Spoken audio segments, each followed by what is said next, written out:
राजवीर अपने रूम में दूल्हे के कपड़े पहनकर तैयार बैठा था। उसने आज गोल्डन कलर का कुर्ता पहना हुआ था जिसमें वो काफी हैंडसम लग रहा था। उसके सर पर सेहरा सजा हुआ था जिसमें एक सुंदर सा डायमंड ब्रोच लगा था। इस वक्त राजवीर ने हाथ में कुछ पेपर्स पकड़े हुए थे। उसके सामने संजना के पापा केशव दीवान मौजूद थे। केशव राजवीर को देखते हुए बोले, राजवीर, जैसा तुमने बोला था मैंने इन पेपर्स पर साइन कर दिया है। अब तुम्हें कोई प्रॉब्लम नहीं है ना? राजवीर बिना किसी एक्सप्रेशन के बोला, नहीं, अब कोई प्रॉब्लम नहीं है, चलिए नीचे चलते हैं। केशव बोले, ठीक है, चलो। राजवीर सीढ़ियों के पास आकर खड़ा हो गया और धीरे धीरे सीढ़ियों से उतरने लगा। नीचे खड़े सभी लोगों की नजर राजवीर पर ठहर सी गई। वो आज काफी हैंडसम लग रहा था। तभी मिशा रूही से बोली, यार कुछ भी कहो, भाई हैंडसम तो बहुत है। पता नहीं आज कितनी लड़कियों का दिल टूटने वाला है।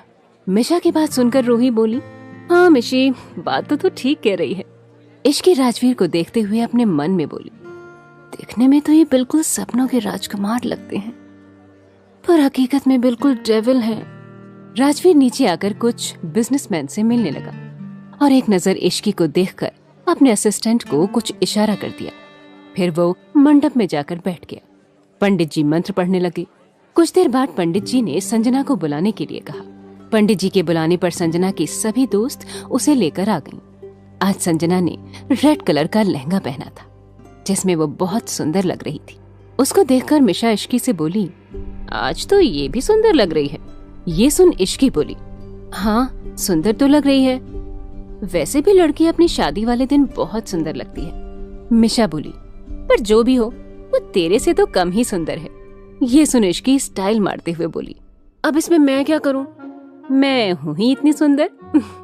मिशा मुंह बनाते हुए बोली, बस कर, जब देखो तब खुद की तारीफ करती रहती है। इश्की बोली, शुरू किसने किया? तभी पास में खड़ी रूही बोली, बस भी करो तुम दोनों, अब सामने देखो चुपचाप। संजना मंडप में आकर बैठ गई और शादी की क्रियाविधि शुरू हो गई। तभी अचानक से लाइट बंद हो गई। लाइट के जाते ही सभी लोग पैनिक हो गए। तभी मिशा बोली, यार ये लाइट कैसे चली गई? अर्नब बोले, रामू जाकर लाइट चेक करो यार। लोगों में हलचल मच गई थी कि तभी एक प्रोजेक्टर चालू हो गया जिससे सबका ध्यान उस ओर चला गया। उसमें केशव के सारे काले कारनामे सबूत के साथ फ्लैश होने लगे थे। ये देखकर सभी मीडिया वाले उसकी फोटो लेने लगे। वहीं बाकी लोग हैरान थे कि आखिर ये क्या हो रहा था। तभी केशव चिल्लाते हुए बोला, ये सब क्या बकवास है, बंद करो ये सब। वो जल्दी से प्रोजेक्टर के पास जाकर प्रोजेक्टर बंद करने की कोशिश करने लगा कि तभी लाइट ऑन हो गई। राजवीर मंडप से चलकर उनके पास आया और बोला, तो कैसा लगा मेरा सरप्राइज? तुमने मुझे 48 घंटे दिए थे अपनी बेटी से शादी करने के लिए, और देखो इन 48 घंटों में मैं तुम्हें सड़क पर ले आया और तुम्हें सलाखों के पीछे भेजने का इंतजाम भी कर दिया। राजवीर ने एक बार सभी लोगों की तरफ देखा, फिर एक डेविल स्माइल के साथ बोला, अब देख लिया ना राजवीर सिंघानिया से उलझने का क्या अंजाम होता है। आज पूरे देश ने देख लिया कि किस तरह से तुम इस देश के साथ गद्दारी कर रहे थे। इसे बोलते हैं जैसा मुंह वैसा तमाचा। ये कहते ही राजवीर ने अपना सेहरा उतारा और गुस्से से आगे बोला, ये शादी तुम्हें सबके सामने एक्सपोज करने का सिर्फ एक बहाना था ताकि सभी लोग जान लें कि राजवीर से टकराने का अंजाम क्या हो सकता है। राजवीर के इतना कहते ही घर के अंदर पुलिस टीम आ गई और केशव को अरेस्ट करके अपने साथ ले गई। जल्दी ही सबको समझ आ गया था कि राजवीर ने केशव दीवान को पकड़वाने के लिए ही शादी का जाल बिछाया था। ये सब देखकर इश्की मिशा से बोली, यार मिशा ऐसा लग रहा है जैसे हम किसी मूवी का सीन देख रहे हैं। उसकी बात सुन मिशा बोली, हाँ यार तू सही कह रही है, भाई कब क्या करते हैं कोई नहीं समझ सकता।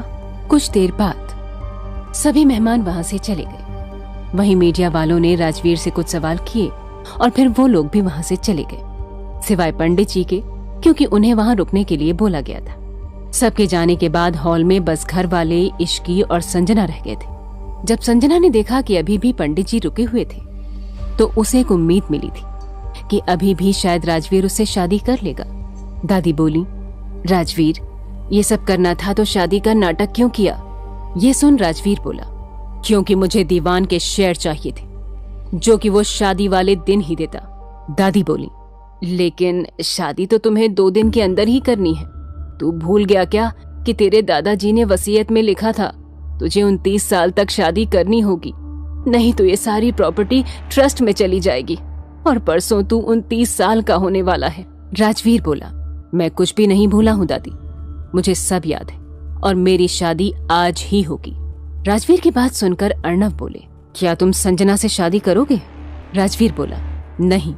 राजवीर का जवाब सुनकर सारे घर वाले सोच में पड़ गए कि आखिर राजवीर किससे शादी की बात कर रहा था। सभी सोच रहे थे कि तभी संजना की आवाज आई, तुम ये क्या कह रहे हो राजवीर? तुम तो मुझसे प्यार करते हो ना? संजना की बात सुन राजवीर गुस्से से बोला, ये बात तुमसे कह किसने दी? संजना बोली, तुमने खुद मुझसे शादी की बात की थी। राजवीर बोला, तुम्हारे बाप के काले कारनामे को सामने लाने के लिए मुझे ये सब करना पड़ा। संजना रोते हुए बोली, लेकिन इसमें मेरी क्या गलती है? तुम मेरे साथ ऐसा कैसे कर सकते हो? राजवीर गुस्से से बोला, तुम्हारी क्या गलती है? तुम्हें क्या लगा तुम मेरे साथ गेम खेलोगी और मुझे पता भी नहीं चलेगा? तुम ये सिर्फ इसलिए कर पाई क्योंकि मैंने ऐसा करने दिया। अगर तुम मेरे गुस्से से खुद को बचाना चाहती हो तो अभी के अभी यहाँ से निकल जाओ। राजवीर को इतने गुस्से में देखकर संजना वहां से चली गई। अर्णव ने फिर पूछा, तुम्हें अगर उससे शादी नहीं करनी तो किससे करनी है? अर्णव की बात सुनकर राजवीर इश्की की तरफ देखने लगा और उसकी तरफ बढ़ गया। ये देखकर इश्की मिशा के कान में बोली, ये डेविल हमारी तरफ क्यों आ रहे हैं? मिशा बोली, मुझे क्या पता, मैंने तो आज कुछ भी नहीं किया। इश्की और मिशा बात कर रहे थे कि तभी राजवीर उनके पास आ गया और इश्की का हाथ पकड़कर मंडप की तरफ ले जाने लगा। घर के सभी लोग ये देखकर शॉक हो गए। वहीं इश्की को कुछ भी समझ में नहीं आया। उसने कुछ बोलने के लिए राजवीर की तरफ देखा, लेकिन उसके गुस्से को देख कुछ नहीं कहा। तभी दादी हिम्मत करके बोली, राजवीर बेटा ये क्या कर रहे हो? राजवीर ने एक वर्ड में जवाब दिया, शादी। राजवीर के इस जवाब को सुनकर सभी घर वाले चुप हो गए, क्योंकि राजवीर के वर्ड के पीछे छिपे गुस्से और इरिटेशन को सब समझ गए। ये सब देख मिशा अपने मन में बोली, मेरी प्यारी दोस्त आज बलि चढ़ने वाली है, मुझे कुछ करना चाहिए। मिशा आगे बढ़कर राजवीर को रुकने के लिए कहती, उससे पहले दादी ने उसका हाथ पकड़कर ना में सिर हिला दिया। मिशा चुपचाप खड़ी हो गई। वहीं राजवीर इश्की को लेकर मंडप में बैठ गया और पंडित जी को मंत्र पढ़ने को कहा। इश्की अपने मन में बोली, ये क्या हो रहा है मेरे साथ? मेरी शादी, वो भी इस डेविल से? नहीं, मैं जरूर कोई सपना देख रही हूँ। इश्की ये सब सोचकर उम्मीद भरी नजरों से सबकी तरफ देखने लगी, जैसे कह रही हो कि बचा लो। मिशा भी उसकी शक्ल देखकर बेचारी सी शक्ल बना लेती है। ये देख इश्की समझ गई कि अब कोई भी इस शादी को नहीं रोक सकता। फिर भी इश्की हिम्मत करके राजवीर से बोली, ये आप क्या कर रहे हैं मिस्टर सिंघानिया? मुझे आपसे शादी नहीं करनी। इश्की की बात सुनकर राजवीर उसे गुस्से से देखने लगा। ये देख इश्की डर कर चुप हो गई और गर्दन नीचे कर ली। तभी पंडित जी ने फेरों के लिए कहा। राजवीर खड़ा हो गया, लेकिन इश्की बैठी रही। ये देख राजवीर ने उसे खड़ा किया और फेरे लेने लगा। इश्की भी धीरे धीरे कदम बढ़ाते हुए उसके साथ फेरे लेने लगी। 7 फेरे खत्म होने के बाद दोनों फिर से बैठ गए। पंडित जी ने राजवीर को मंगलसूत्र पहनाने को बोला। पंडित जी के कहते ही कोमल ने आकर राजवीर को मंगलसूत्र दे दिया। राजवीर ने वो मंगलसूत्र लेकर इश्की को पहना दिया और उसकी मांग भर दी। पंडित जी बोले, शादी की रस्में पूरी हुई, आप दोनों आज से पति पत्नी हैं। अब आप लोग बड़ों का आशीर्वाद ले लीजिए। ये सुनकर इश्की अपने होश में आई और सोचने लगी, ये मेरे साथ क्या हो गया? मेरी इतनी जल्दी शादी हो गई और वो भी इस डेविल से। मैं कैसे रहूंगी इसके साथ? इश्की ये सब सोच रही थी कि तभी राजवीर उसे लेकर दादी के पास चला गया और उनसे आशीर्वाद लिया। राजवीर और किसी के पास नहीं गया। ये देख अर्णव और कोमल को बुरा लगा, पर सभी को इसकी आदत हो गई थी। कुछ देर की खामोशी के बाद अर्णव राजवीर से बोले, तुमने इश्की से शादी कर ली वो तो ठीक है, लेकिन जिस वजह से की है उसके लिए ये शादी वैलिड नहीं है। इश्की की उम्र अभी 19 साल है और लड़कियों की शादी की लीगल एज अब 21 हो गई है। कोर्ट इस शादी को एक्सेप्ट नहीं करेगा और तुम्हारी मैरिज भी रजिस्टर नहीं होगी। राजवीर अर्णव की बात सुनकर बोला, आप इसकी चिंता मत कीजिए, मैंने वसीयत में अपनी शादी की एज 29 साल से 32 साल करवा दी है। इसका मतलब हमारे पास इश्की की उम्र 21 साल होने तक का टाइम है।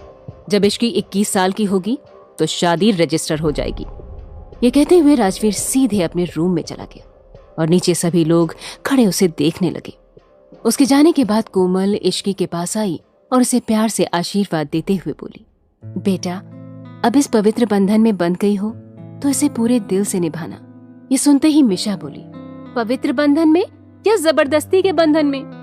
अपने भाई को रोका क्यों नहीं? उसकी बात सुन दादी बोली, मिशा शांत हो जाओ, जो होना था वो हो गया। वो इश्की के पास आई और उससे बोली, इश्की बेटा, तुमने अभी तक राजवीर का सिर्फ गुस्सा देखा है, लेकिन मेरा यकीन मानो उसका दिल बहुत साफ है। इश्की ने कुछ नहीं कहा, वो चुपचाप सबकी बातें सुन रही थी। तभी मिशा उसका हाथ पकड़कर अपने रूम की तरफ ले गई। अंदर जाते ही इश्की मिशा से बोली, पता है मैं मंडप में उस दिन को कोस रही थी जब मैं तुमसे मिली। मिशा ने उदास होकर इश्की से पूछा, अब इसमें मेरी क्या गलती है? इश्की बोली, गलती तो मेरी भी नहीं है। ये सुन मिशा बोली, तू कुछ बोली क्यों नहीं? इश्की बोली, मैंने कहने की कोशिश की, लेकिन उन्होंने ऐसे घूर कर देखा कि मैं चुप हो गई। मिशा बोली, हाँ तो चुप होने का नतीजा देख, अब तू उनकी पत्नी बन गई है। तभी उनके रूम में कोमल आ गई और वो इश्की को देखते हुए बोली, इश्की, तुम अब इस रूम में नहीं रहोगी, बल्कि राजवीर के रूम में रहोगी। इश्की तुरंत चिल्ला कर बोली, बिल्कुल भी नहीं आंटी, आप मुझे उस डेविल के साथ रहने को कैसे कह सकती हैं? आप जानती हैं ना कि जब भी वो घर आते हैं तो मैं डर की वजह से रूम से बाहर ही नहीं निकलती।